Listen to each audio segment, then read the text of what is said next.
Hola a todas y todos, muchísimas gracias. Les comento que estoy aquí de relleno porque iba a venir mi jefa, pero tuvo un problema de jefaturas, así que me tocó a mí venir a reemplazarla, pero estoy súper contenta de estar acá y contarle que con Rubén tuvimos ayer sentado al lado en el avión y no nos conocimos. Mira, hubiésemos disfrutado mucho el viaje conversando temas climáticos. Voy a partir, les voy a comentar un poquito sobre lo que estamos haciendo en el servicio forestal en la CONAF, en el tema de carbono neutralidad, ¿ya? Les voy a partir, bueno, esta es un poco la estructura de la presentación. Vamos a ver el contexto, después vamos a ver unas barreras que mezclamos con soluciones y les voy a contar finalmente algunos financiamientos que tenemos identificados que pueden servir para avanzar en el tema. Comentarles un poco y recordarles más bien nuestro compromiso con la Convención Marco de Cambio Climático a través de la Contribución Nacional Determinada. Tenemos 4 principales compromisos a nivel sectorial. Chile es uno de los pocos países que tiene compromisos separados a nivel sectorial, así que somos un poquito especiales en ese punto. Tenemos metas en términos de manejo, tenemos que manejar 200.000 hectáreas de bosques nativos, de manera sustentable, por supuesto. Tenemos que reducir las emisiones que generan las acciones o la deforestación y la degradación en un 25% al 2030. Tenemos considerado ahí una línea de base específica. Tenemos también una meta relacionada con la reforestación y la restauración. Acá tenemos que ejecutar acciones de forestación y recuperación en 200.000 hectáreas, de las cuales al menos 100.000 de estas tienen que ser con cobertura forestal permanente y 70.000 con especies nativas. Comentar que yo pertenezco al Departamento de Cambio Climático y Recursos y Servicios Ecosistémicos y nosotras trabajamos solo fomentando especies nativas, para hacer el punto ahí. Y también tenemos otra meta que es bastante ambiciosa, que es una meta conjunta con el Ministerio de Medio Ambiente que tiene que ver con el plan de restauración de paisajes, y aquí son 1 millón de hectáreas que hay que incluir a este plan de restauración a escala de paisaje. Acá solo un breve resumen de nuestros instrumentos sectoriales. Los voy a detallar después, así que solo los voy a nombrar. Y acá lo que sí quiero destacar es que para el caso de la forestación, o sea, esas 200.000 hectáreas, nosotras no tenemos ningún instrumento sectorial. O sea, no tenemos financiamiento de Hacienda ni de la DIPRES para ejecutar acciones de forestación. Específicamente sí tenemos para el manejo, porque tenemos una ley, que es la ley de bosque nativo, que es la que está aquí abajo, de la cual sí tenemos financiamiento. Por lo tanto, hemos estado trabajando durante varios años en poder apalancar financiamiento para ejecutar actividades que se comprometieron el 2020 cuando consignamos la NDC. Tenemos nuestra Estrategia Nacional de Cambio Climático y Recursos Vegetacionales, que es principalmente lo que hace mi departamento, donde apalancamos recursos específicamente internacionales. Y actualmente tenemos un proyecto de pago por resultados, que es la tercera fase de lo que denominamos RED+. No sé si conocen RED, es uno de los mecanismos, un enfoque de políticas que tiene la Convención Marco de Cambio Climático, que se enfoca en la reducción de emisiones, la RE, reducción de emisiones, por deforestación, por degradación, y el más tiene que ver con todo lo que aumente la cobertura, el manejo y mejorar la conservación, ¿ya? Nosotros trabajamos específicamente en esto y la estrategia está enfocada en eso. Principalmente, y tenemos financiamiento del Fondo Verde del Clima para ejecutar actividades en 25.000 hectáreas. También tenemos financiamiento del proyecto KEF para poder avanzar en la cuarta meta que les comentaba. Hay un KEF también ahí compartido con el Ministerio de Medio Ambiente. Tenemos también financiamiento que se ha apalancado por medio del Ministerio de Agricultura. Específicamente restauración de bosques nativos a gran escala, y también tuvimos post pandemia el programa Reactivación Económica, obviamente enfocado, como su nombre lo dice, en reactivar la economía que estaba bien paupérrima posterior a la pandemia. Solo para comentar algunos datos, voy a ir relatándoles un poco las cifras que tenemos con las iniciativas que les comenté anteriormente. Tenemos nuestra ley de bosque nativo, que como pueden ver tiene un promedio anual de manejo efectivo de 3.500 hectáreas, ¿ya? Comentar que a la ley las personas postulan, se adjudican, tienen que ejecutar actividades en los territorios con su propio financiamiento, y después lo que hace la CONAF es ir a verificar que se ejecutaron las actividades y bonificarlo, ¿ya? Entonces es un financiamiento que se da a posteriori a la ejecución de las actividades. Eso se los cuento porque después les voy a comentar algo que complementa un poco la ley de bosque nativo, que es lo que estamos haciendo nosotras con RED. Por lo tanto, hay un problema igual de que las personas puedan ingresar al sistema, porque de partida tenemos que tener el financiamiento para ejecutar las actividades en el territorio. Si no tenés financiamiento no podía ejecutar actividades. Y es de cobertura nacional. Esta es reactivación económica, solo para mostrarle que es de cobertura subnacional. Ahí hubo un presupuesto bastante alto, 27 millones de dólares. Y estuvimos ejecutando actividades en 24.000 hectáreas, más o menos. Ya acá son hectáreas en bosque nativo y en bosques plantados también. Y se benefició a personas que cuentan obviamente con bosques, con predios fiscales, a municipios, a comunidades indígenas, etcétera. Eso lo terminamos de ejecutar el 2022 y bastante exitoso, se hizo súper rápido esta actividad. Y tiene cobertura subnacional. Este es el plan de restauración de bosque a gran escala, que es otro de los financiamientos que les mostraba en la tablita. Que tiene dos patitas. Esta que es de 7 millones de dólares, donde se avanzó en 6.000 hectáreas. Acá también personas que cuenten con bosques, etcétera. Pero esta tiene un poquito más de cobertura de Coquimbo Magallanes. Y este, que es el fortalecimiento a la restauración de bosques nativos a gran escala. Nos fuimos muy creativos en el nombre de este financiamiento, pero el fortalecimiento del anterior, donde el presupuesto es de 4,5 millones de dólares, y esto es importante, que tiene cobertura nacional, ¿ya? Se ejecutaron actividades en 2.000 hectáreas, acá una cosa súper importante, que se fomentó las actividades en viveros, ¿ya? Si no tenemos viveros, es imposible cumplir con las metas de restauración y deforestación, por lo tanto es súper importante invertir en viveros, y no solo en viveros de la CONAF, obviamente en viveros de privados, haciendo actividades de capacitación, generando oportunidades de negocio, que es súper importante, y también transferencia, bueno, y este financiamiento se transfiere a los equipos regionales y ellos ejecutan las actividades. El plan de reconstrucción, este financiamiento es nuevito, hace muy poquito se aprobó, y son 8 millones de dólares para actividades en predios que fueron afectados durante la temporada de incendio 2022-2023. ¿Ya? Entonces, las personas postulan acá, se tienen obviamente identificadas y se ejecutan actividades de restauración en estos predios de propietarios y propietarias. Y es de Ñuble, Biobío y Araucanía, porque son las zonas que estuvieron más afectadas. Este es el GEF que les comentaba anteriormente, que estamos trabajando con el Ministerio de Medio Ambiente, y la gracia de este GEF que tiene una visión de buenas prácticas de producción agropecuaria y forestal. Generalmente los predios en Chile y las personas que son propietarias de predios no solo son propietarias de predios forestales, sino que tienen más o menos una especie de puzzle en sus predios, donde tienen actividades forestales, tienen actividades de ganadería, tienen actividades de agricultura. Por lo tanto, tener una visión más general que no solo incluya una de las actividades es súper importante, y este GEF es lo que está tratando de hacer. Nosotros tuvimos una primera parte, por decirlo así, de este GEF de un proyecto que se llamaba Manejo Sustentable de la Tierra, que también trabajó esta visión, y es un poco la base en la cual se construyó este GEF, este segundo GEF, que tiene que ver con restauración, y va de Coquimbo a Biobío. Este es nuestro chiche, porque bueno, lo trabajamos en el departamento, así que bueno, es la Estrategia Nacional de Cambio Climático y Recursos Vegetacionales, que tiene que ver con este enfoque de políticas de Red Plus que les comentaba anteriormente. Y acá apalancamos presupuesto de 63 millones de dólares para ejecución de actividades en el territorio. Ya esto es solo ejecución en el territorio, obviamente hay un porcentaje para mantener los sistemas y para contratar personal, que también tiene un impacto en generación de empleo súper alto, y tenemos que ejecutar 25.000 hectáreas en 6 años. Empezamos el 2020 y terminamos el 2026, ¿ya?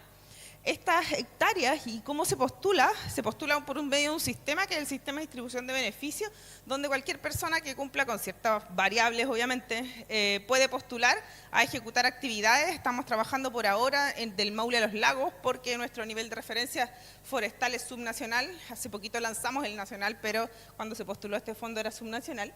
Y las personas pueden postular a ejecutar acciones de restauración, deforestación, etcétera. ¿Qué gracia tiene el sistema? Es que cualquier persona puede postular, y nosotras ejecutamos la actividad en los territorios por medio de la contratación de operadores y operadoras forestales, ¿ya? Acá las personas no tienen que poner financiamiento de su parte para poder ejecutar acciones, por lo tanto se complementa muy bien con nuestra ley de bosque nativo. Ya, esa es una de las características importantes que tiene. Y otra, que es súper importante, considera todo el tema de salvaguardas ambientales y sociales y la generación de los proyectos en los territorios con las personas. Ya acá no vamos a imponer sino que vamos, nos juntamos con las personas, conversamos con ellas, les preguntamos qué quieren hacer, dónde, etcétera, y ahí se producen las postulaciones. También se puede postular de manera individual, pero en general hay un proceso de acompañamiento que no es menor, que toma tiempo y obviamente financiamiento, si son horas personas. ¿Qué barreras y oportunidades hemos identificado? No me gusta decirle barreras, debería haberle dicho oportunidades nomás, para hablar en el lenguaje positivista. Pero hemos identificado varias. Tenemos, bueno, las financieras, tenemos barreras territoriales, tenemos barreras distintas o como operativas. Los incendios forestales, que ya lo nombraba el colega anteriormente, que evidentemente son un problema gigantesco. La degradación de la tierra, la sequía. Tenemos problemas de difusión, aunque ustedes crean que es un poco mundano, el difundir de manera clara es súper importante para poder tener personas que quieran participar en estas actividades. Y tenemos barreras de sostenibilidad y barreras sociales también, ¿ya? No son menores las barreras que tenemos. Se las voy a detallar ahora y les voy a ir contando algunas cosas que estamos haciendo para evitar o para poder saltar estas barreras que tenemos identificadas. Falta de financiamiento. Como les comentaba, no tenemos un instrumento de fomento específico para forestación, así que de base estamos mal. Los financiamientos que les comentaba anteriormente, salvo nuestra ley de bosque nativo, son principalmente por apalancamiento de las administraciones pasadas y actuales, por lo tanto no son financiamiento estructural, ¿ya? Tenemos un problema que también Chile es un país OCDE, por lo tanto todo el financiamiento que nosotros en el departamento apalancamos de la parte internacional ya está súper limitado, súper limitado. Tenemos muy pocas posibilidades a obtener financiamientos internacionales específicos, por lo tanto tenemos una barrera importante para poder financiar acciones a las cuales nos comprometimos. Tenemos un aumento de costos, ustedes mismos han visto lo que ha aumentado los costos en el supermercado en el día a día, y los costos también en la ejecución en los territorios también aumentan. La benzina aumenta, la gasolina, los salarios también hay que aumentarlos de acuerdo al IPC. Y tenemos un costo en las materias, de materiales también, o sea, hacer cerco ahora es muchísimo más caro. Tenemos datos de que son cerca del 30% más caros que era antes, previo a la pandemia, por lo tanto la cantidad de dinero que se está gastando en estas actividades no es menor de ejecutar, ¿ya? Otras barreras que tenemos una cobertura limitada a nivel del territorio, como les comentaba, para poder generar proyectos, y no solo los proyectos que tienen que ver con Red Plus, sino cualquier proyecto, tenemos que ir a hablar con los propietarios y las propietarias. Eso significa obviamente tiempo, horas, personas, transporte, gasolina, camioneta, etcétera, y se hace un proceso que se llama de captación, donde uno va, le explica a las personas propietarias las actividades que se pueden ejecutar, ellas deciden, hay que volver a generar el proyecto, a medir, a ver qué especies vamos a usar, por lo tanto eso igual es tiempo y financiamiento de ejecutar. ¿Pero por qué lo hacemos así? Porque no podemos llegarle a imponer a alguien lo que vamos a ejecutar en los territorios. El otro, bueno, tenemos zonas de riesgo y algunas zonas que están un poquito limitadas para que las personas que están trabajando en los territorios puedan entrar, por lo tanto también es una barrera.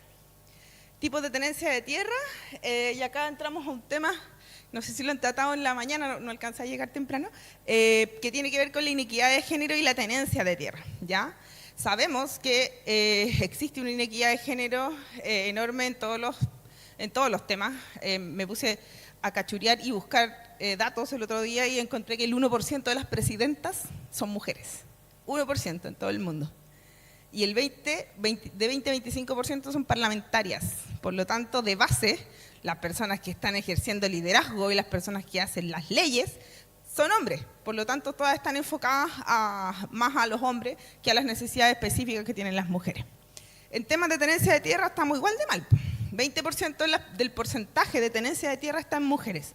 Por lo tanto, tenemos una barrera de ingreso a cualquier instrumento de fomento de base, ¿ya? 20% de las mujeres solo pueden postular como propietarias de territorios, ¿ya? Por lo tanto, tenemos un problema no menor que tenemos que avanzar. Nosotras hemos estado tratando de ver cómo un poco quebrarle la mano y tenemos ahora una figura que son las postulantes, ¿ya? Entonces, las postulantes pueden ser mujeres aun cuando no sean tenedoras de la tierra, pero sí tienen que tener la firma de la persona tenedora, que en general es el marido, los hijos, etcétera. Pero bueno, hay que ir avanzando de a poco en ese tema. También tenemos no quiero decirle problema, una oportunidad de atomización de la tenencia de la tierra. Generalmente los propietarios y las propietarias tienen terrenos pequeños, por lo tanto es como ver un mapa de Chile con muchos puntitos, lo cual, como ustedes pueden pensar, genera también aumento de costo y aumento de tiempo, porque hay que ir a cada uno de los puntitos y son actividades que se ejecutan en predios pequeños. Por lo tanto, acá estamos empujando actividades donde se junten propietarios y propietarios y puedan postular, por ejemplo, juntas y juntos a los proyectos, lo que genera obviamente un aumento en la cobertura, aumento en la cantidad de beneficiarios y beneficiarias y un aumento también, o sea, una disminución en realidad en los costos que tenemos asociados.